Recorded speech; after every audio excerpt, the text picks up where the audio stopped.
Saksi kasus pembunuhan Vina dan Eki, Liga Akbar, menyebut sebelum ditemukan tewas, Eki mengaku memiliki masalah dengan Rivaldi alias Ucil. Liga memastikan Rivaldi yang dimaksud adalah salah satu terpidana kasus pembunuhan Vina dan Eki. Liga Akbar menceritakan beberapa hari pasca kematian Eki dan Vina, Ibtu Rudiana, ayah Eki, sempat menghubungi dirinya. Rudiana menanyakan beberapa hal termasuk Eki memiliki masalah dengan siapa. Liga Akbar menyebut Eki pernah menunjukkan sebuah foto berisikan wajah seseorang. Eki menanyakan apakah Liga Akbar kenal orang itu, tetapi Liga tidak mengetahuinya. Eki kemudian berbicara bahwa dirinya memiliki masalah dengan Rivaldi alias Ucil, tetapi tidak merinci masalah tersebut. Menanyakan sebelumnya ada masalah tidak? Masalah sama siapa maksudnya? Masalah dengan orang lain. Masalah dengan orang lain. Iya. Terus kamu jawab? Saya jawab, almarhum Eki pernah curhat. Katanya pernah punya masalah sama Rivaldi. Rivaldi yang mana? Rivaldi Ucil. Bisa memastikan bahwa Rivaldi yang dimaksud adalah yang terpidana? Oh bisa. Kenal mukanya? Kalau dibilang kenal enggak? Kenal mukanya? Apal muka? Apal muka? Apal muka saja. Karena kan almarhum Eki yang menunjukkan. Siapa? Almarhum Eki yang menunjukkan. Menunjukkannya kapan itu, Kak? Sebelum kejadian itu ada sebulan. Sebulan. Iya, sebulan. Gimana kalimatnya waktu itu?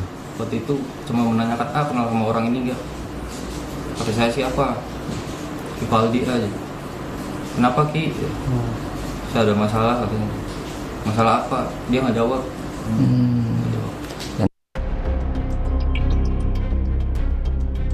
Amunisi kuasa hukum Peggy Setiawan di sidang pra-peradilan kasus Vina kian bertambah.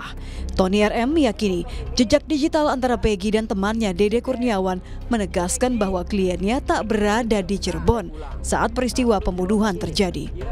Tony RM mengatakan ada bukti fakta percakapan di kolom chat yang menyatakan Peggy membatalkan pulang ke Cirebon. Sehingga saat peristiwa pembunuhan terjadi, Peggy masih berada di Bandung. Komunikasi antara Dede dengan Peggy Setiawan ya menjelang kejadian dari Juli sampai September memang Peggy Setiawan berada di Bandung dan tidak tahu apa-apa. Jadi dia tidak pulang. Optimis kalau hakimnya nggak masuk angin udah. Udah jelas kok. Sekarang alat buktinya apa? Kalau dari bukti-bukti yang saksi-saksi kemudian chat-chat digital ya sudah jelas. Lalu alat bukti dari penyidik apa? Menetapkan Peggy Setiawan sebagai tersangka. Mantan Kabar Eskrim Komjen Purnawirawan Susno Duaji menyebut sejumlah bukti baru yang diungkap kuasa hukum bisa menguntungkan Peggy. Apalagi salah satu saksi, Liga Akbar, telah mencabut BAP dan menyebut bahwa ia tak mengenali Peggy. Susno menilai bukti percakapan Peggy dengan temannya Dede di media sosial bisa digunakan untuk membuktikan Peggy tak bersalah. Ini kan berarti kan meringankan Peggy ya, ditambah lagi dengan kesaksian yang lain, karena kesaksian yang lain mengatakan Peggy tidak ada di sana, tidak ikut dalam perbuatan itu, mereka tidak kenal Peggy, padahal ini tindak pidana yang dilakukan bersama-sama. Ya bagaimana kalau kenal saja tidak, dia berada di situ tidak, dibuktikan bahwa alibinya Peggy pada saat kejadian berada di Bandung, berapa setelah kejadian juga di Bandung, sebelum kejadian juga di Bandung, ya sudah terbebas dia. Sidang pra-peradilan Peggy Setiawan akan dimulai 24 Juni 2024. Polda Jawa Barat pun menyebut akan menyiapkan tim khusus untuk menghadapi pra-peradilan di tengah pengajuan berkas perkara ke pengadilan. Tim Liputan, Kompas TV.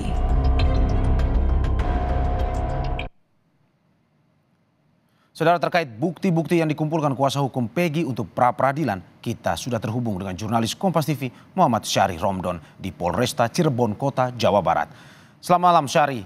Syari, ini terkait dengan kesaksian dari Liga Akbar. Apakah kesaksian ini akan digunakan untuk pra-peradilan Peggy Setiawan nanti atau tidak? Dan juga apa saja bukti-bukti yang disiapkan oleh kuasa hukum Peggy Setiawan? Ya, baik Mario di studio dan juga saudara, selamat malam. Pernyataan dan pengakuan dari Liga Akbar yang telah mencabut keterangannya di 2016 dengan alasan terpaksa menandatangani BAP karena diminta penyidik dan juga diminta saksi sebagai saksi oleh Rudiana itu dicabut dan tentu akan digunakan pada saat pra-peradilan 24 Juni 2024 nanti. Bahkan kuasa hukum Liga Akbar, Bana, memastikan kliennya siap dan kliennya juga akan mengungkapkan kebenaran dan fakta yang selama ini tertutupi di 2016 yang mengakibatkan sampai saat ini belum juga tuntas penanganan pembunuhan Vina dan juga Eki. Selain itu, selain Liga Akbar, ada juga beberapa berkas yang juga sudah disiapkan oleh kuasa hukum Peggy Setiawan. Salah satunya adalah satu bendel dokumen permohonan yang sudah diajukan ke Pengadilan Negeri Kota Bandung pada 11 Juni beberapa hari lalu. Kemudian ada juga beberapa jejak-jejak digital Peggy Setiawan dari akun media sosial Facebook-nya yang sudah di-screenshot dan dipastikan akan menjadi bukti penguat pada saat dilakukan pra-peradilan nanti 24 Juni. Selain itu juga ada beberapa saksi-saksi yang sudah disiapkan, namun saksi ini memang masih dirahasiakan oleh tim kuasa hukum sehingga akhirnya pada saat nantinya akan dibawa untuk membantah keterlibatan atau tuduhan Polda Jawa Barat yang telah mentersangkakan Peggy Setiawan. Sekali lagi, pihak kuasa hukum Peggy Setiawan memastikan bahwa Polda Jawa Barat salah tangkap atau error in persona dalam penetapan Peggy Setiawan sebagai tersangka atau pembunuh kasus Vina dan juga Eki. Mario. Ya, bukti penguat dari kesaksian Liga Akbar. Dari informasi yang Anda dapatkan, Syahri, apa saja bukti penguat lainnya mungkin bisa disampaikan di pra-peradilan? Singkat saja. Tentu ada banyak bukti dan juga saksi yang akan disampaikan. Secara garis besar, bukti tersebut akan menjadi fakta yang tak terbantahkan. Karena bukti yang sudah ada di tahun 2016 lalu tidak berubah sampai saat ini.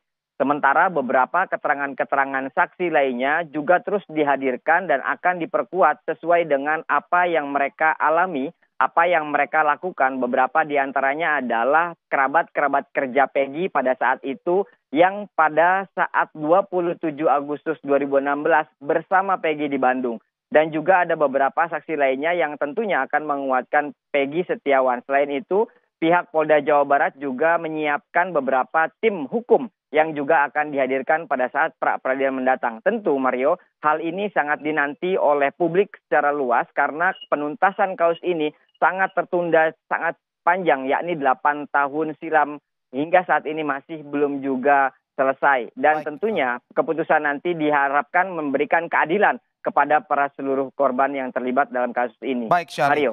Ya, persiapan terus dilakukan dan kita menunggu bagaimana perkembangan kasus ini. Terima kasih Muhammad Syahri Romdon atas laporannya dan selamat bertugas kembali.